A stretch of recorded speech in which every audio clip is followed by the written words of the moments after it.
By the time my manager called me difficult, the fluorescent light above my desk had started to stutter. And every fourth blink washed the spreadsheets on my screen in a sterile flash. It was 6:42 p.m. on a Monday. The office mostly empty, except for the cleaning crew rolling gray bins past our glass wall. My phone face down vibrated against the laminate with a pattern I recognized: 3 quick buzzes. A pause, then one long like a small animal shivering. I didn't pick it up. I scrolled through the sales dashboard, made myself feel the shape of the graph with my eyes, then closed it and opened it again because the numbers didn't match the story I'd been told at 4:12 p.m. At the stand-up when he said my pipeline hygiene remained a concern. The graph contradicted him. The graph was clean. "I'm not saying you're wrong," he'd said then.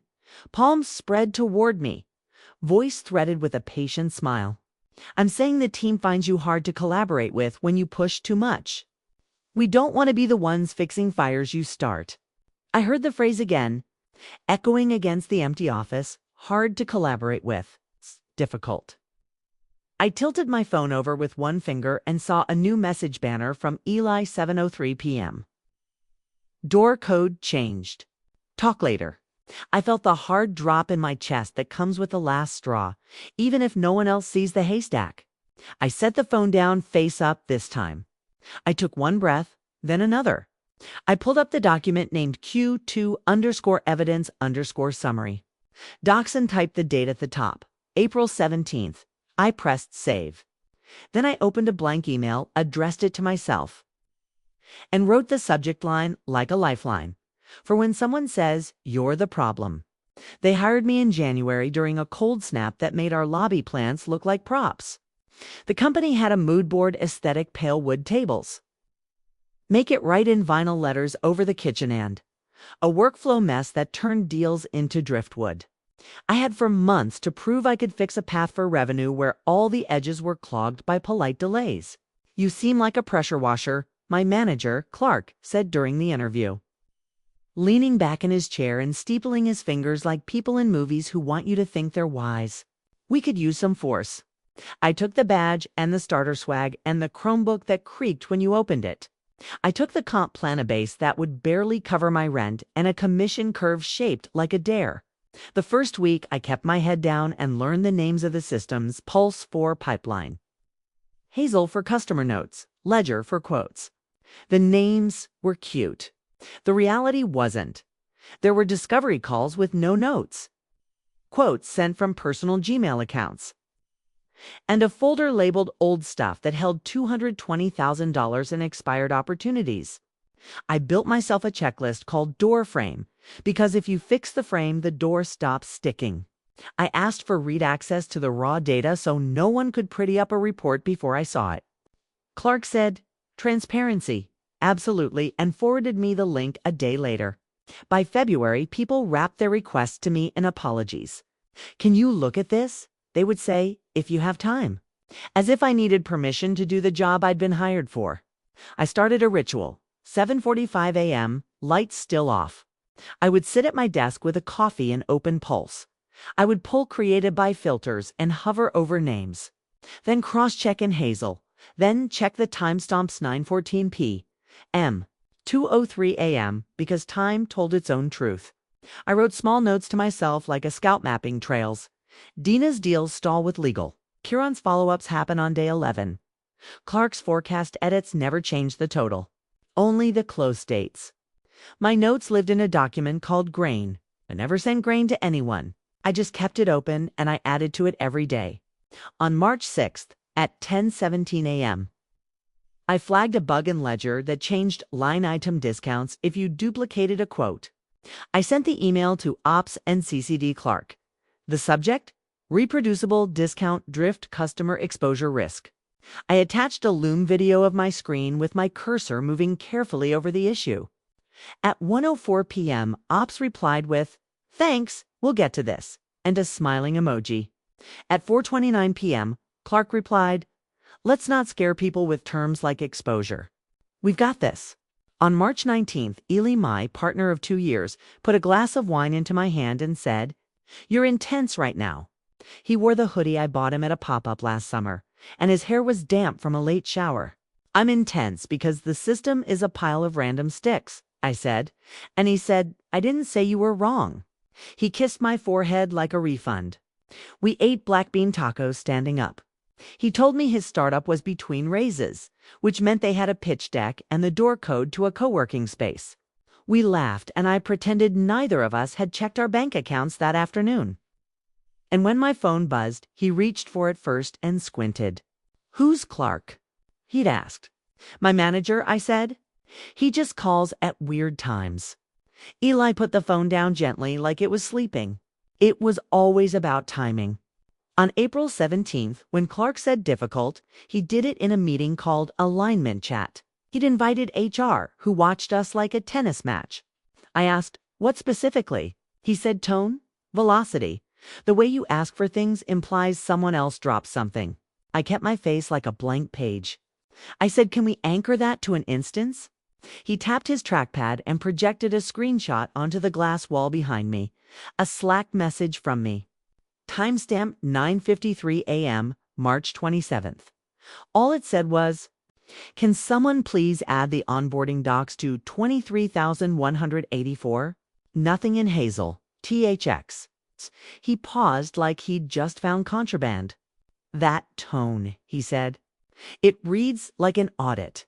It was an audit, I said, then forced my voice to soften.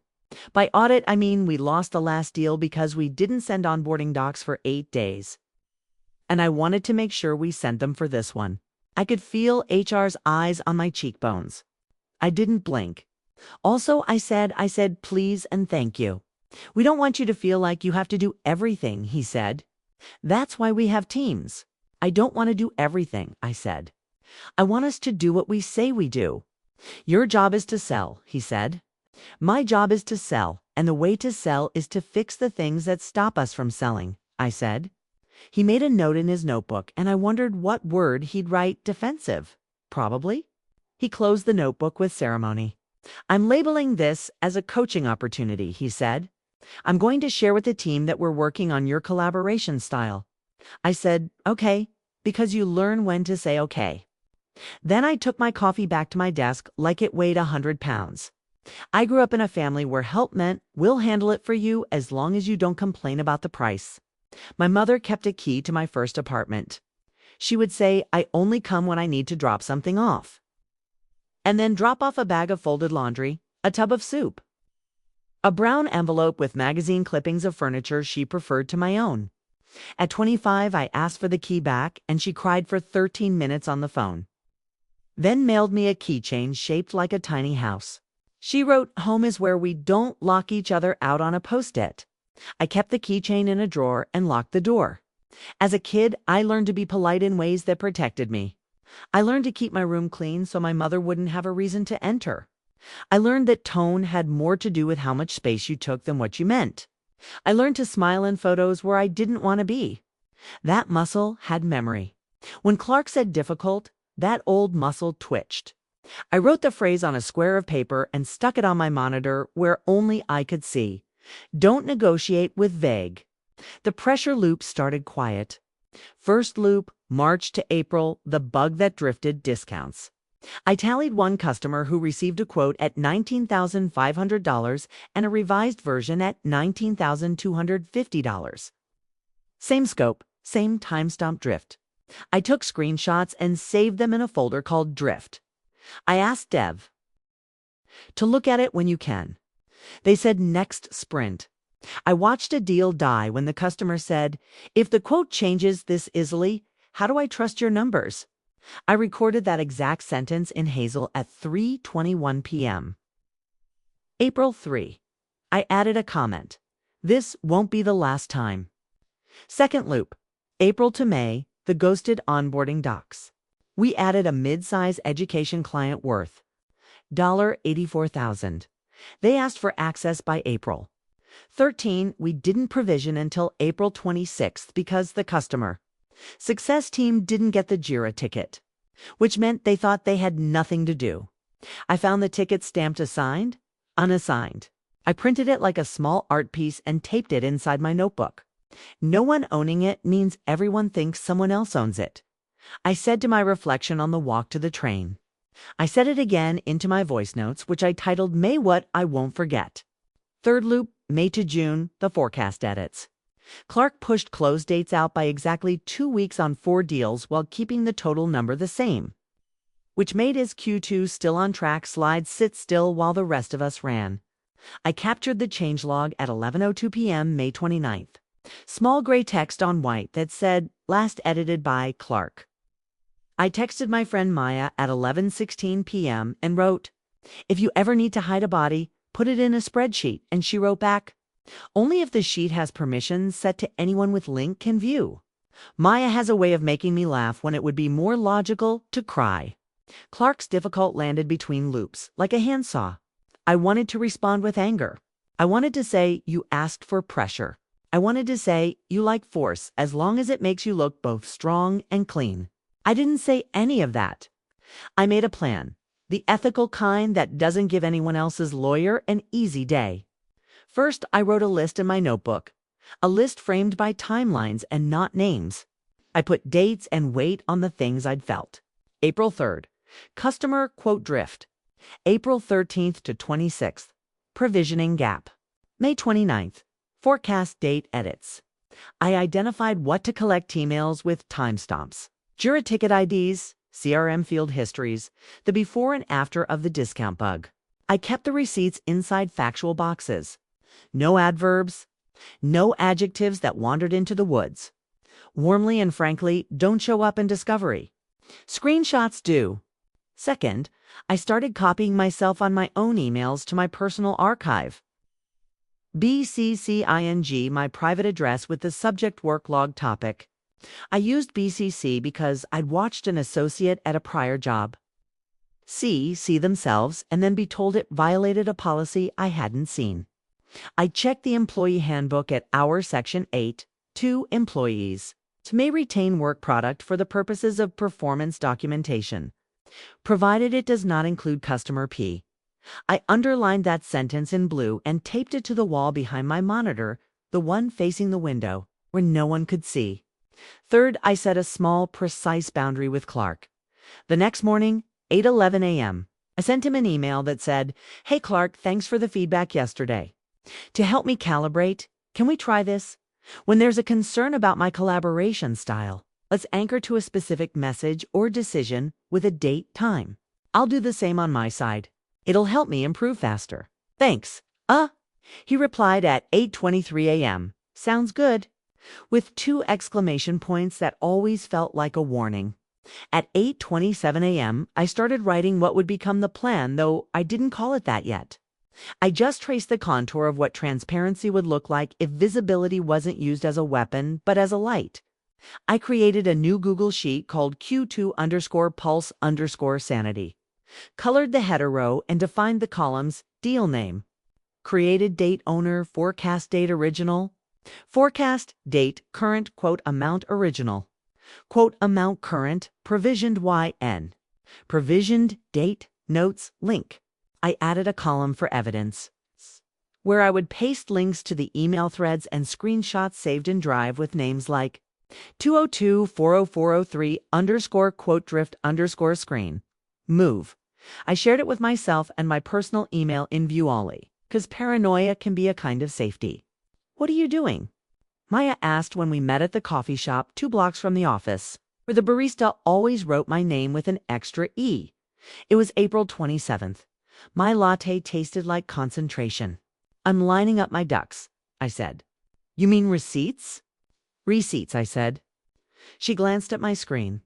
You're going to make a lawyer cry happy tears.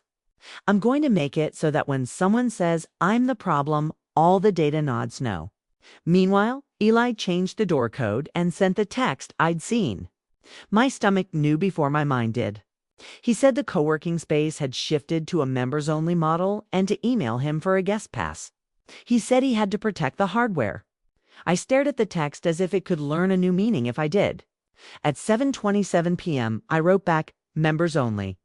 At 7:31 p.m., he wrote, don't make this about us. One typed and erased 5 replies.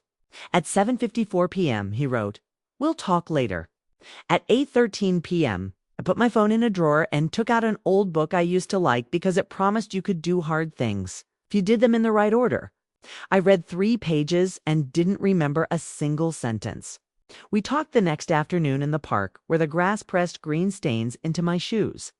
He said the door code was just for the office, not our apartment. I said door codes become metaphors when you change them without warning. He looked away at a dog that didn't listen to anyone. He said he felt criticized when I asked about bank accounts. I said I felt invisible when I had to guess whether my rent would have a partner. He said, "You're making money?" And I said, "Not yet." He said, "It's the tone." I laughed then. One sharp sound that made a kid on a scooter glance up. "People keep telling me that," I said. He said, "So maybe it's true." I said, "Or maybe tone means I'm not soft enough to make your discomfort easier to swallow." He didn't answer. We watched the dog finally sit. On the walk home, I told him I needed the key back, even though he was the one who moved in. He blinked. "I live there," he said. "We can take a break," I said. "We can be gentle. But I need the key back." He gave me the extra key from his keyring in silence. I put it in my pocket and felt the metal burn through the denim like a small new sun. This part is painful to tell, but it matters because of what happened next. 3 nights later, I saw a notification on his iPad that we still use to watch movies. It was a message from someone named Kay with a heart next to it. The preview said, "Tonight," and a pin drop symbol. I looked at the time, 9:41 p.m., and tried to not be a cliché. Tried to not become the person who unlocks someone else's device like a spy. I did nothing for 3 minutes. I counted 60 slow breaths. Then I turned the iPad face down and picked up my notebook instead. I wrote, "I can survive this. I do not need to know everything to know enough." I put the iPad on the mantel. I sat on the floor and leaned my back against the couch. Eli came home at 12:11 a.m., kissed the top of my head like I was a plant, and went to sleep on the couch without a word. The quiet in the room made a sound like wet paper tearing. I texted Maya at 12:20 a.m. "I think he's with someone," and she wrote, "Come over." And I wrote, "I'm okay." And I was not, and still I slept. The morning after, I made coffee. I put 2 mugs on the counter because muscle memory is a hard religion. I wrote him a note that said, "I'm going to my sister's. I need space. If you're moving out, please do it by Friday. Leave the keys on the hook." I left the note under the shared bowl of keys. I put my laptop and 3 days of clothes into a bag. I locked the door twice and walked away. At my sister's place, where the couch holds chalky stains from her kids' soccer cleats. I told her about Clark. I told her about the loops and the spreadsheet and the Erie. Quiet of being told you're wrong without being told how. She poured cereal into 2 bowls for her boys and looked at me like I was both younger and older than her at once. We grew up in a house where family meant everybody gets to. "Claim your time," she said. "You keep finding yourself in rooms where people think they own you." We ate cereal with spoons that had cartoon faces on them. The boys ran in and out like weather. My sister put a hand on my knee. "I'm proud of you," she said. "Not for working hard. For not making yourself smaller to make it easier for them." At work, I set the plan in motion. It felt less like a plan than a recipe you follow because someone else made it work once. I wrote a weekly roundup every Friday at 4:15 p.m., sent to Clark and to the team channel. It was dry. It was factual. It had links. It looked like this. Week ending May 3rd, open 12 ops. Advanced 6. Closed 4. Wins, dollar rate, 4.0. $1230, $0 $900 $7200 losses.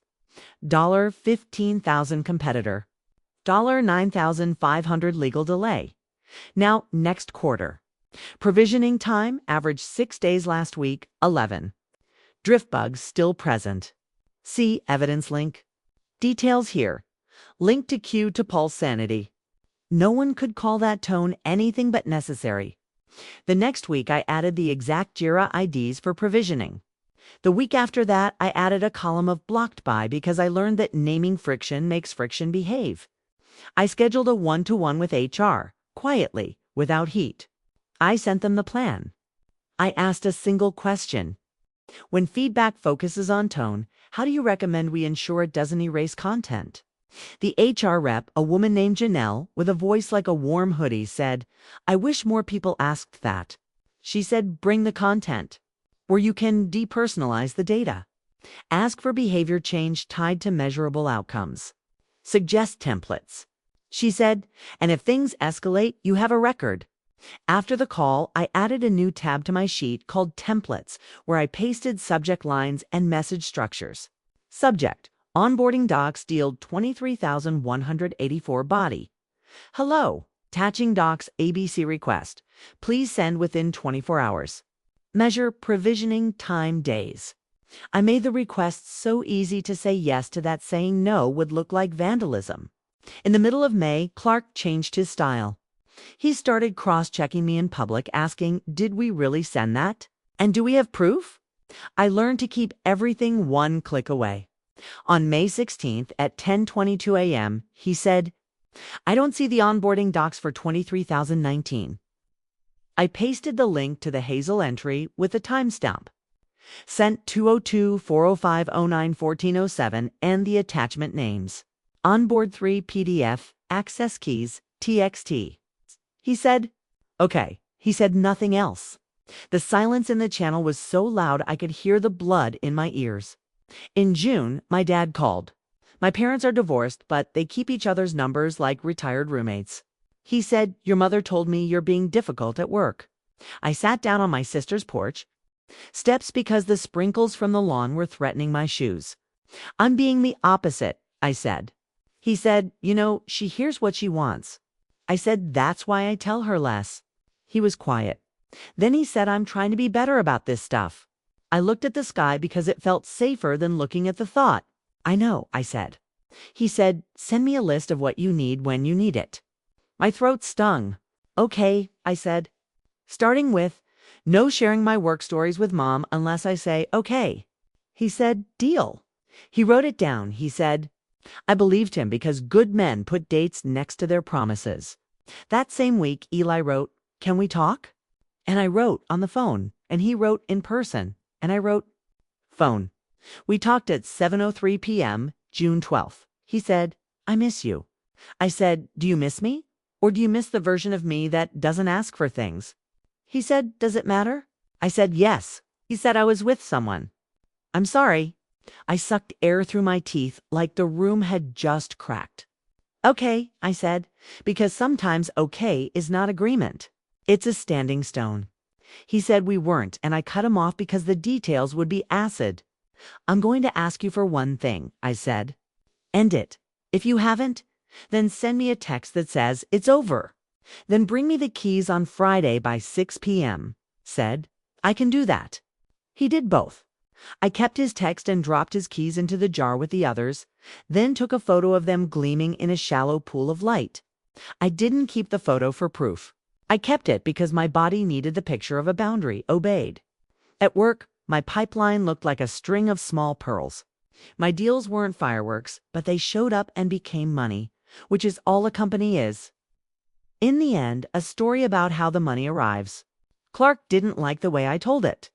In a staff meeting on June 24th, 9:02 a.m., he said, "We need more collaboration," and showed a slide with 3 columns labeled Behaviors, Outcomes, Feelings.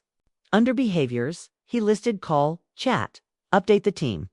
Under Outcomes, he wrote Shared Wins. Under Feelings, he wrote We Fill. I watched the slide like it was a fortune cookie reading. I raised my hand.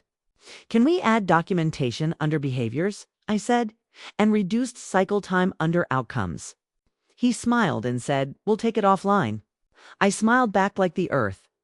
After the meeting, I added a new row to Q2_pulse_sanity called cycle time, calculated from created date to win-loss date. Started at 38 days for April.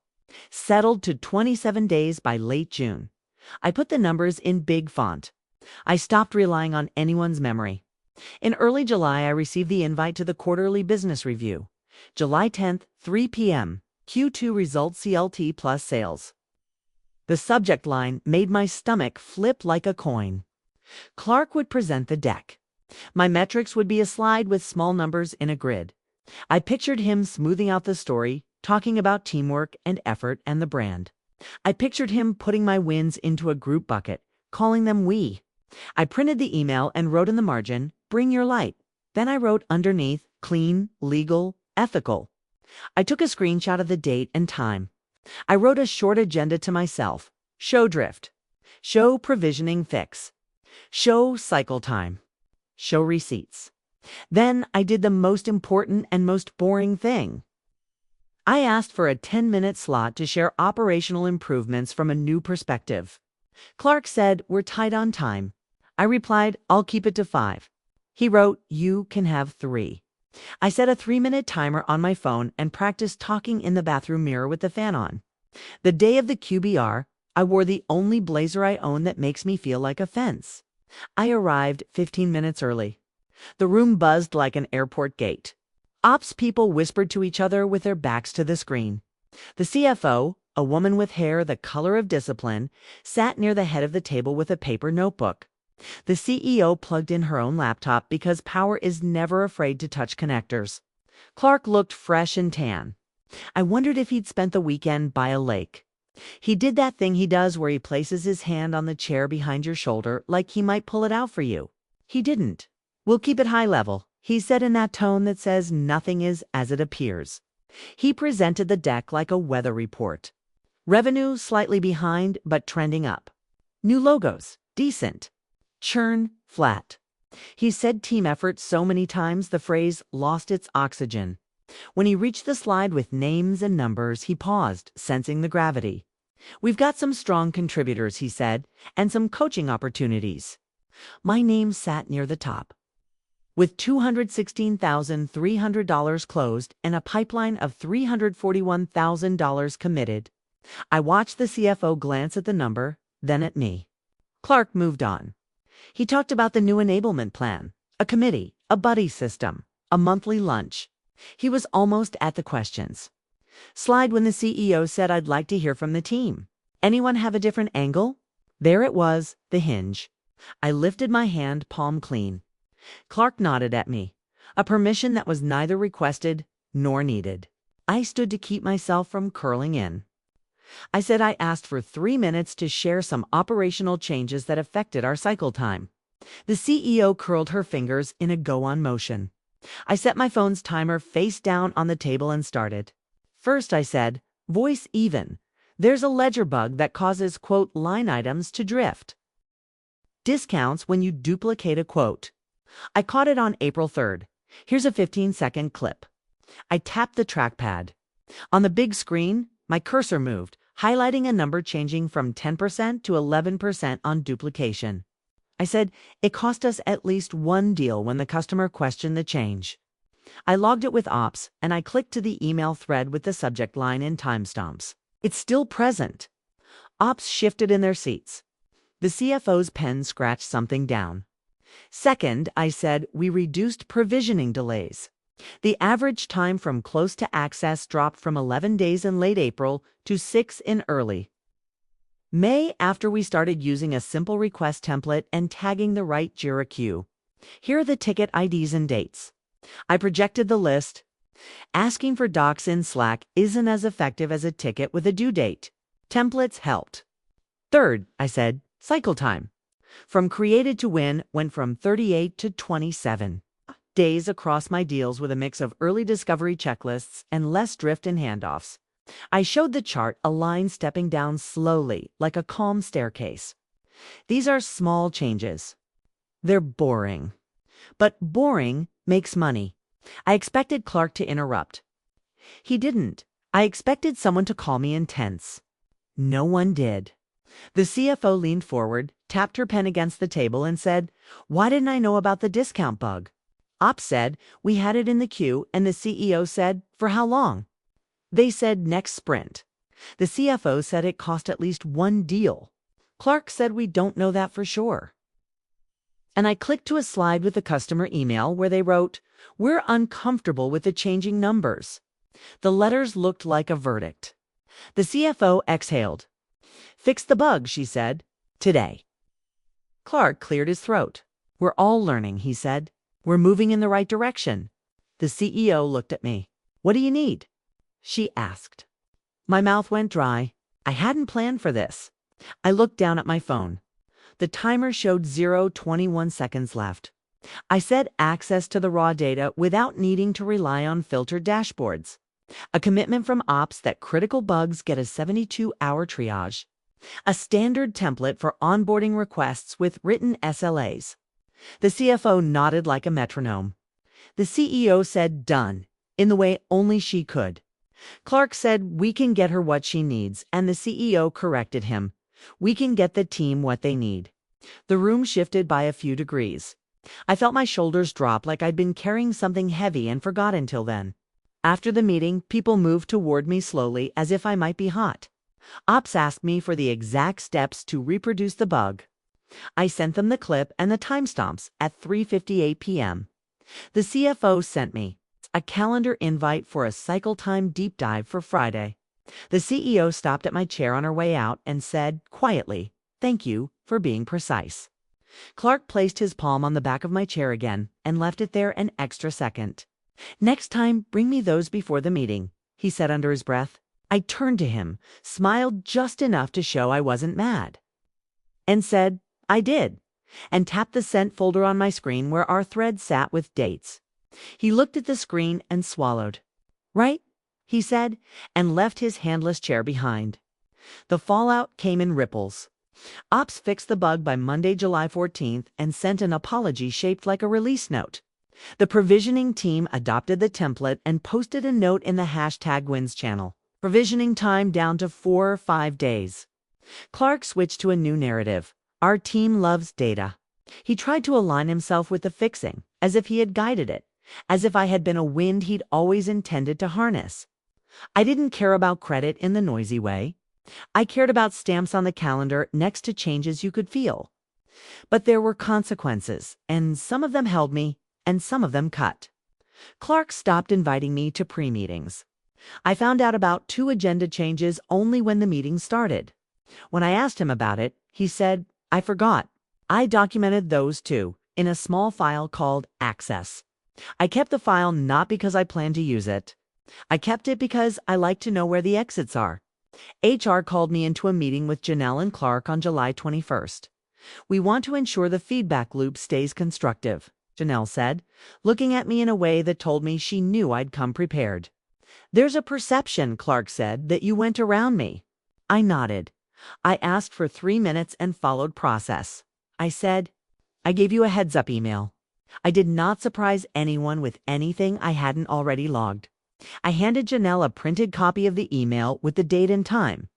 She read it like a judge reading a filing. "This is fine," she said. "Let's all commit to sharing earlier." Clark smiled like he'd swallowed something sharp. I kept my face kind and still.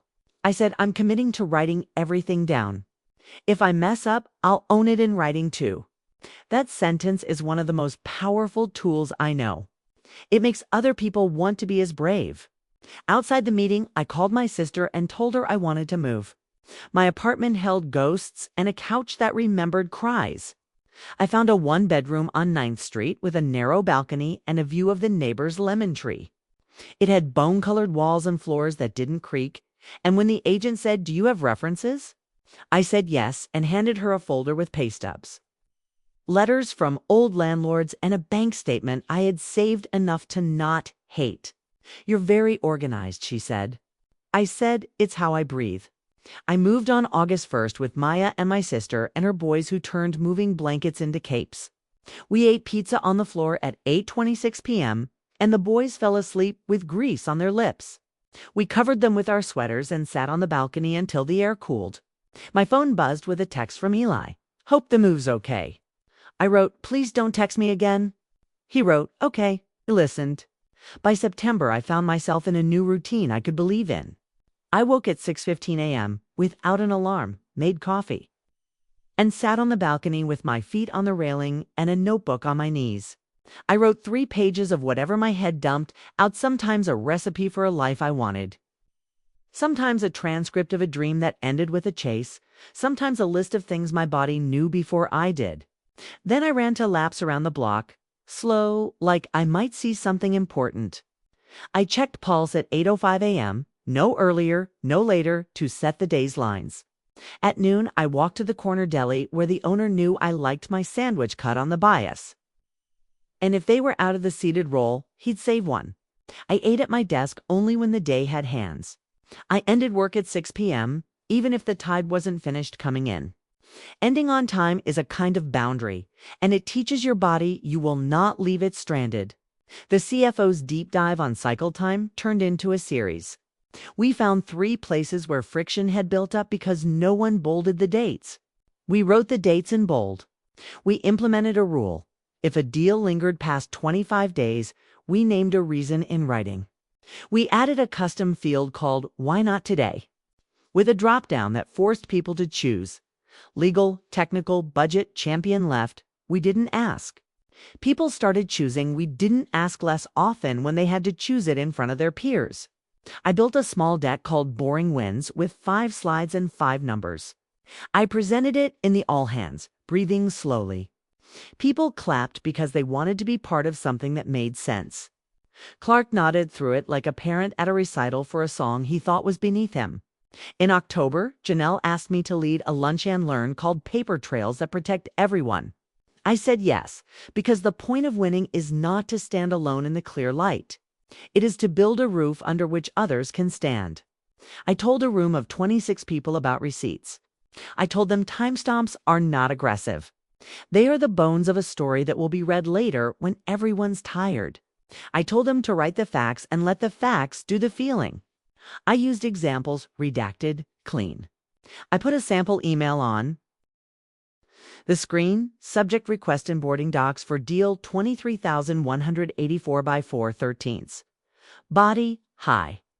Hi, thanks. Attaching a BC need, access by date. Reason, kickoff scheduled for 14th 10 a.m. Consequence, delay will push revenue to next quarter. Thanks, name. I heard someone in the back whisper, "We can just say it like that?" And I said, "You can just say it like that." We ate cookies that flaked sugar onto our notes. I watched shoulders settle. After the session, a junior rep named Theo came up to me and said, "Sometimes when I ask, I feel like a pest." I said, "You're not a pest. You're the person who reminds everyone why they came to work." We set a 30-minute calendar block for the next day. I wrote Theo scripts on a sticky note in bright green. We met in a quiet corner by the plants. He told me his manager once called him eager in a way that can be off-putting. I told him being eager is not a sin. We practiced a few lines where the ask sits clean like a plate. He read them aloud, stumbled, read again. He left with his shoulders higher than when he came. 2 weeks later, he pinged me, closed one. Use the template. Felt like magic. I wrote back, "It's not magic. It's gravity." Meanwhile, Clark gave feedback that sounded like slogans. "We need to message better," he said. "We need to manage up." He started arriving late to meetings and leaving early, like a man moving through the tail end of a performance. On November 3rd, the CEO sent a company-wide note, leadership update. Clark would be transitioning to new opportunities. The words were gentle, but the reality was a clean end. The CFO would step in as interim. The note thanked him for his commitment to team growth. People posted polite hearts in the thread. I closed the email and stared at the bulky fluorescent light above where Clark's office had been. It had been replaced. No more blinking. Janelle called me at 2:44 p.m. that day, and I took the call at my desk with my screen turned toward the window. "I wanted to check in," she said. "There's chatter." "There's always chatter," I said. "Yes," she said. "I want to tell you something I usually can't tell people." She paused. "Thank you. Not for the drama. For the documentation, it protected everyone from the drama." My throat went tight. "You're welcome," I said. "The quiet after is my favorite part," she said, and I laughed because it was mine too. Eli sent one last email in mid-November, subject line closure, as if he could schedule the end of a feeling. He wrote, "I've been thinking about who I was with you." I wasn't fair. I read it on the train and put my forehead against the cool window. I didn't reply. I wrote in my notebook instead, "You did the right thing. You didn't set yourself on fire to keep someone else warm." I added, "If this is what difficult means, let it be my first name." The holidays came. My mother wanted to host. She left me 3 voicemails that climbed in urgency. I texted her, "I can come for dinner, but we'll leave by 8. She wrote, "Why are you punishing me?" And I wrote, "I'm not. I'm caring for me." She wrote, "Families don't have rules." And I wrote, "Ours does now." My sister and I arrived with a salad and a pie. We left at 7:58 p.m., kissed cheeks, said thanks, and drove away in a car that smelled like cinnamon. My mother called later to say, "You left early." I said I would, and she said, "I didn't think you meant it." And I said, "I know." We hung up without a fight and slept like people who had kept their word to themselves. The next quarter started with more of the same boring progress that satisfies the muscle. Theo closed 2 more deals and started mentoring a new hire named Zara, who wore headphones with stickers on the sides and took notes like she was catching butterflies. We built out the boring wins deck into a small internal wiki. We added a checklist called "Don't Get Fancy, Get Paid" with headers that made people laugh but also made them move. We held a weekly 15-minute stand-up where the only agenda was what would make this week easier. People started saying small things like, "It helped when we wrote the date on the doc," and then big things like, "I feel less like a firefighter and more like a builder." I wasn't a manager. I didn't want to be one. I was a person who put receipts in a line and then showed people why the line mattered. January came around again, and with it, my work anniversary. The CEO sent a company-wide note that listed a few of my contributions and a picture of me holding a lemon from the neighbor's tree like a prize. People reacted with emoji. Someone called me a force. I smiled into my coffee. The day ended at 5:58 p.m. with an email from the CFO, asking me to pilot a new roll-a hybrid of sales and operations to formalize the work I'd been doing in the seams. "It comes with a raise," she wrote. I said yes because saying yes to the work you already do is a kindness to both you and the payroll system. I called my sister and we cheered over the sound of her boys yelling about whether a pancake needed to be shaped like a dinosaur. I texted Maya, who replied with a string of crown emojis, then wrote, "Your tone is immaculate." In February, started a small evening group at the library, just 5 people at a long table under a flickering exit sign where we practiced writing clear emails. It sounds silly. It worked. People from different departments came and brought their worst drafts. We rewrote them together until they were simple enough to stick to. After one session, Zara said, "I sent what we wrote and slept better." She showed me a string where her "could you possibly help when you have time with the docs? If it's not too much trouble" became "please send the docs by Wednesday at noon so we can start." Friday. "Thanks." The reply said, "Will do." I wrote the date in my notebook like it was a victory. Because it was. I went on a date with someone new in March, someone who worked as a nurse and didn't know what a pipeline was and didn't care. We sat on my narrow balcony and ate takeout and traded calendars. I said I shut my laptop at 6, and she said I turned my phone off at 10. And we nodded like 2 people who had found a shared religion. We looked at each other like a mirror that let us keep our shape. When it felt good, I told her the truth. When I needed space, I said so. When she needed a ride to the night shift, I said yes once, and then we scheduled it. We put our promises next to dates and watched them keep. In April of my 2nd year, we had another QBR. I didn't need to ask for 3 minutes. They gave me 15 and an early slot. I told the story of the year in a way that made everyone feel like an author. I talked about Zara's first close and Theo's mentorship tree and the bug fix and the radical reduction in "we didn't ask." I showed a line that did not climb like fireworks but rose like dawn. The CEO said, "This is what culture is." And I thought, no, this is what boundaries are. I didn't say it out loud because sometimes you let people keep their language and you keep your own. At the end of that meeting, after the claps and the bundt cake and the polite dithering, the CEO stopped me in the hallway and said, "You know, there was pushback early on when you were called difficult." I held her gaze. "I know," I said. She tilted her head. I'm glad you didn't make yourself smaller. I said, me too. The next week, Theo came to me with a problem that smelled like a loop. A customer had signed, but legal sat on the red lines.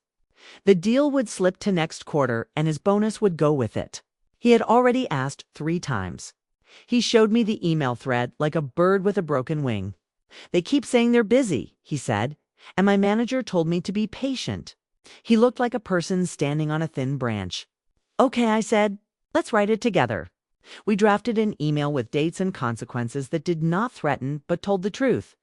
High legal deal 32405. Signed for 11ths, red lines, sent for 12ths. Now at 8 business days. If this doesn't move by Thursday for PM, revenue will shift to next quarter $29,400. Is there anything we can do to help? Thanks. He sent it. Legal replied within the hour. We'll prioritize. Expect by Thursday noon. He stood by my desk like someone who had just seen a magic trick. It's not magic, I said. It's math. He grinned. We high-fived like kids.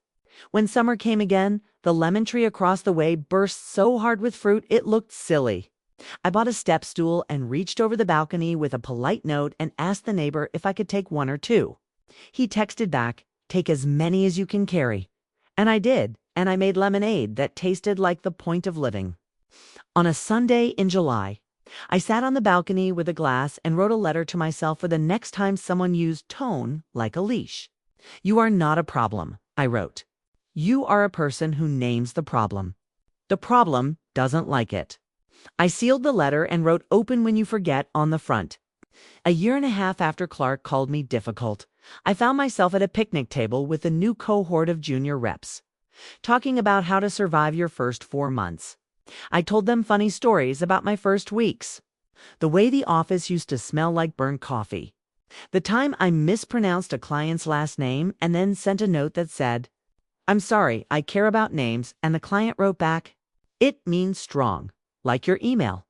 They laughed easily, the way people laugh when they feel safe. I said, you're going to be told your tone is wrong. It might be. We all learn. But sometimes tone is how the truth sounds when someone isn't ready. I saw Theo in the back, nodding like a metronome. Zara raised her hand and asked, what do we do when we're told to wait?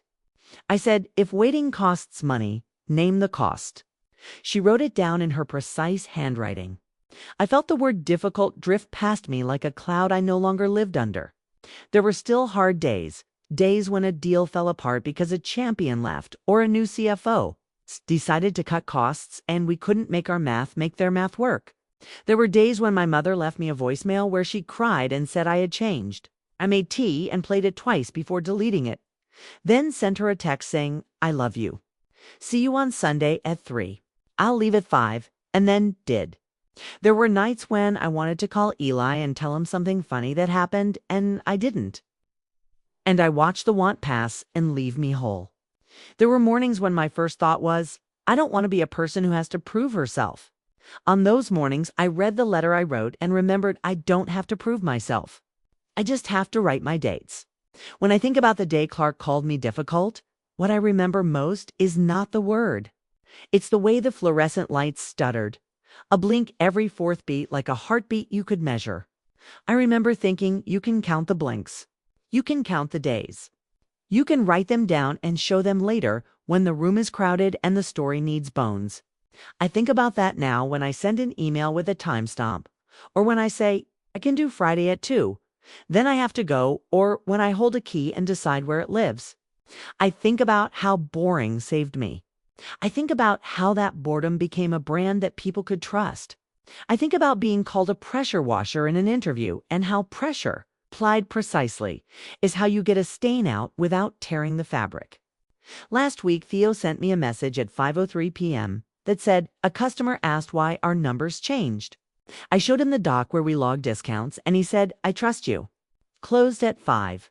I stared at the message like a small bird that landed on my hand. I'm proud of you, I wrote.